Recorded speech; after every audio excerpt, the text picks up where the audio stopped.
नातिक रेहान और आप देख रहे हैं Waqas Awan journalist YouTube channel.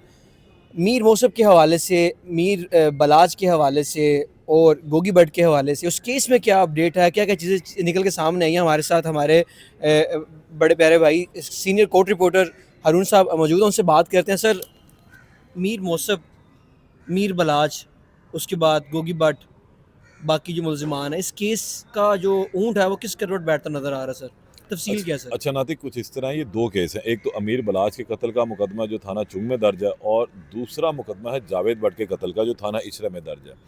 गुज़िश्ता काफ़ी अर्से जब से तीफ़ी भट्ट की हलाकत हुई है, तो उसके बाद से जावेद भट्ट के कत्ल के मामले में उसके बेटे हमज़ा ने जो है थोड़ा शोर मचाना शुरू किया हुआ है। क्योंकि अमीर बलाज के कत्ल के मुकदमे में तीफ़ी भट्ट की हलाकत हो गई थी, तो फिर उस पार्टी ने ज़रा शोर मचाना कम किया। वो लोग आराम से बैठ गए कि जो उनको उनका मतलूबा हदफ जो एक तरह का मिल चुका हुआ था कि उनका बंदा जो है वो मारा गया, जो उनका मुल्ज़म था। लेकिन अब दूसरी जानब जो जावेद भट्ट का कत्ल है, इसके मुल्ज़मान अभी तक मफरूर हैं और अभी तक पुलिस के हत्थे नहीं चढ़े थे। पुलिस ने अब गोंगलू से मट्टी झाड़ना कह लें या मक्खी पे मक्खी मारना कह लें, कुछ इस किस्म के काम किए कि जावेद भट्ट के कत्ल में ये दिखाने के लिए, बताने के लिए कि बहुत एक्टिव है, उन्होंने अमीर बलाज मरहूम का जो डेरा है उस पर छापे मारने शुरू किए। क्योंकि अमीर बलाज के जो दोनों भाई हैं, अमीर फ़तेह और अमीर मौसम, इस केस के मरकज़ी मुल्ज़िमान हैं। अमीर मौसम को 109 में रखा हुआ है। अमीर फ़तेह 302 का डायरेक्ट मुल्ज़िम है, साथ कैसर भट्ट था। भट्ट और कैसर भट्ट फैमिली की जो आपस में सुलह होगी, तो कैसर भट्ट इस केस में से निकल गया था। उसके हद तक ये मामला ख़त्म हो गया, लेकिन अमीर फ़तेह को अभी तक रखा हुआ है। जबकि जो अमीर मौसम है, उसने अपनी ज़मानत लाहौर की सेशन अदालत से ही कन्फर्म करवा ली थी। अच्छा, अब होता ये है कि इस तमाम मामले में जब ये चीज़ें चलीं और चलती चली गईं, ऑलमोस्ट ये धूल बैठ चुकी हुई थी। लेकिन तीफ़ी भट्ट की हलाकत के बाद एक मरतबा दोबारा जो है ना गर्द उड़ना शुरू हुई है। फिर हमज़ा भट्ट की जानिब से शोर मचाया गया कि मेरे वालिद का क्या कसूर था। मेरे वालिद का तो कोई ताल्लुक ही नहीं था, ना वो लेन में था, ना देन में था, ना 3 या 13 वाली बात थी। तो मेरे वालिद के कातलों को भी सीसीडी के हवाले किया जाए, सीसीडी ही सारे मामले को देखे, और एक बाकायदा कैंपेन शुरू हो गई।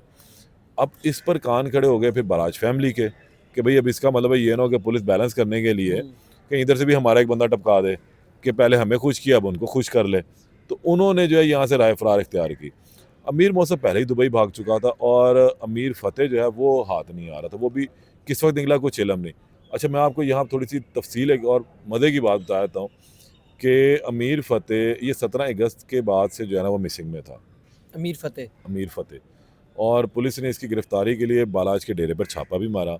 एक मरतबा मारा, फिर दूसरी मरतबा मार के उसको सील कर दिया। पहली मरतबा मारा तो 3 लोग वहाँ से उठाए, एक मुंशी था, 2 गार्ड से, और उनको इस बुनियाद पे छोड़ा कि जनाब आप हमें ये कन्फर्म करके दें कि वो आप अमीर फ़तेह को और अरब भट्टी को पेश करवाएँगे। कुछ ठीक है। 10-15 दिन का टाइम दिया। अच्छा, दोनों पेश ना हुए।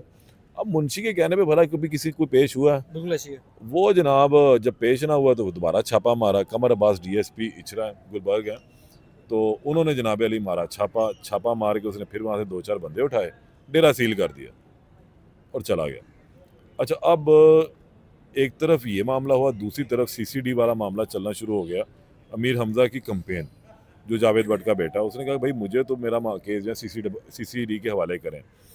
अब इसी खौफ से होता यह है कि ये जो अमीर फ़तेह है ये यहाँ से स्लिप हो गया, वो चला गया, और ये पेशावर के रास्ते, मैं आपको बताता हूँ, पेशावर के रास्ते दुबई रवाना हुआ।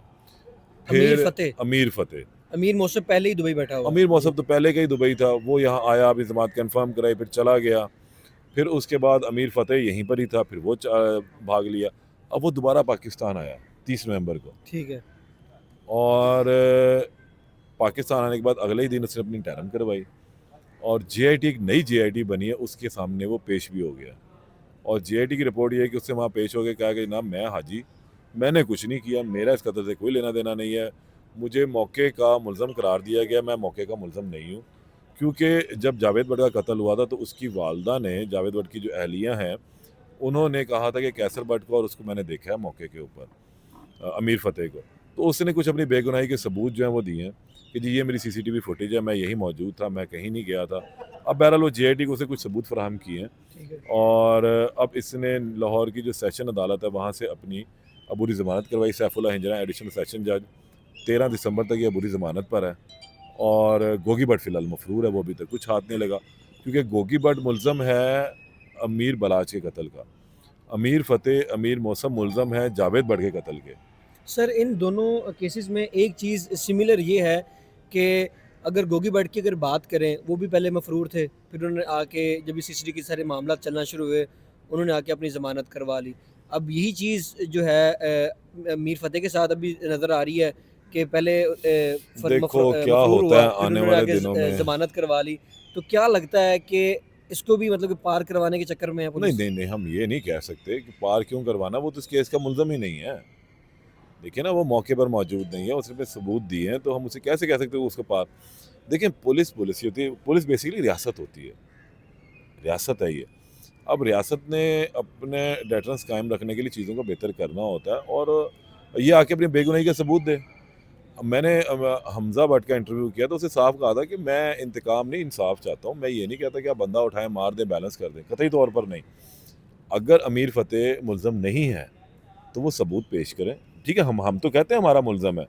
वो कहता है मैं इस केस का मुल्ज़म नहीं हूँ, वो आए और आके वो दोनों भाई अदालत में पेश हों, सरेंडर करें, अब पुलिस को अपने सबूत दें और उसके बाद अदालत जो फ़ैसला करेगी मैं वो कबूल करूँगा। तो इसका मतलब ये हुआ ना कि वो तो ये कभी कतई तौर पर नहीं चाहता कि वो मारा जाए। ना वो मारने के उस पे और उसका तो किसी भी दुश्मनी से कोई ताल्लुक ही नहीं है ना जावेद भट्ट की फैमिली का। वो कारोबारी लोग हैं, वो कारोबार कर रहे हैं। बाप उनका ज़रूर मारा गया जिसका उन्हें दुःख भी है। वो हाथ पल्ला मार रहे हैं, उन्होंने मुल्ज़म नामज़द भी किए हैं।